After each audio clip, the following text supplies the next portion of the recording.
Perkenalkan, nama saya Nursifa Aulia, mahasiswa program studi pendidikan bahasa Inggris, Fakultas Tadris Bahasa dan Ilmu Keguruan. Perkenalkan, nama saya Muhammad Robi Pasha, mahasiswa program studi pendidikan bahasa Inggris, Fakultas Tadris Bahasa dan Ilmu Keguruan. Perkenalkan, nama saya Muhammad Radiasa, mahasiswa program studi jurusan Perbankan Syariah dan Fakultas Ekonomi dan Bisnis Islam.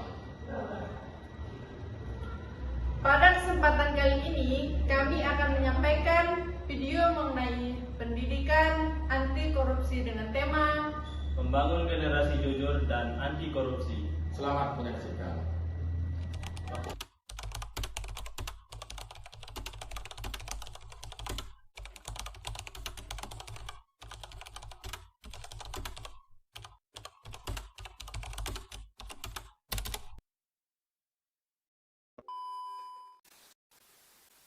Oke, saya akan menjelaskan korupsi.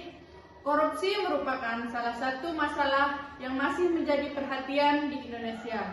Dan korupsi dapat menghambat pembangunan dan merugikan banyak pihak, terutama masyarakat.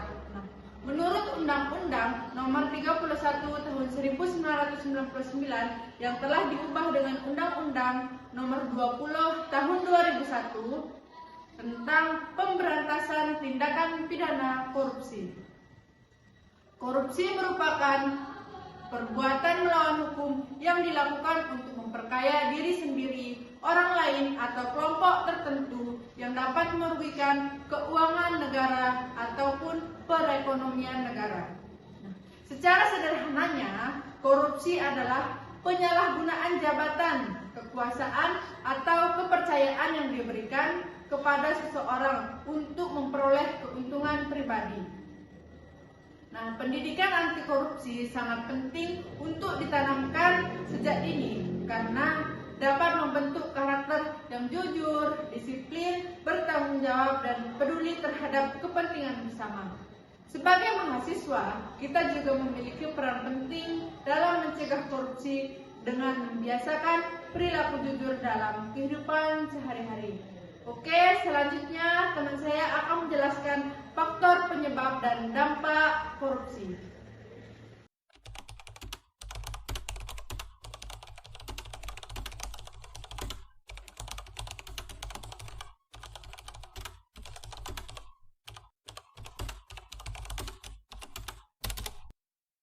Oke, saya akan melanjutkan penjelasan dari teman saya, yaitu faktor dan dampak korupsi.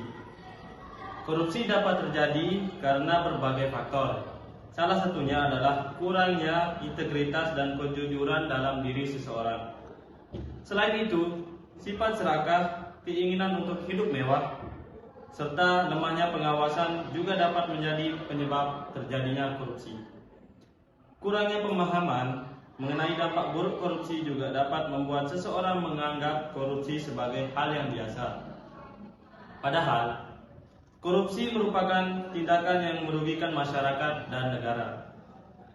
Dampak korupsi sangat besar. Dana yang seharusnya digunakan untuk pembangunan sekolah, rumah sakit, jalan, dan fasilitas umum lainnya dapat berkurang atau bahkan disalahgunakan. Akibatnya, kualitas pelayanan publik menjadi menurun dan kesejahteraan masyarakat menjadi terhambat. Berdasarkan Undang-Undang Nomor 31 Tahun 1999 dan Undang-Undang Nomor 20 Tahun 2001, korupsi termasuk tindak pidana yang dapat dikenakan sanksi hukum. Oleh karena itu, kita perlu menanamkan nilai-nilai anti korupsi seperti kejujuran, tanggung jawab, kerja keras, disiplin, dan kepedulian agar dapat mencegah terjadinya korupsi di lingkungan sekitar. Selanjutnya, teman saya akan menjelaskan mengenai hukum dan contoh tindakan korupsi.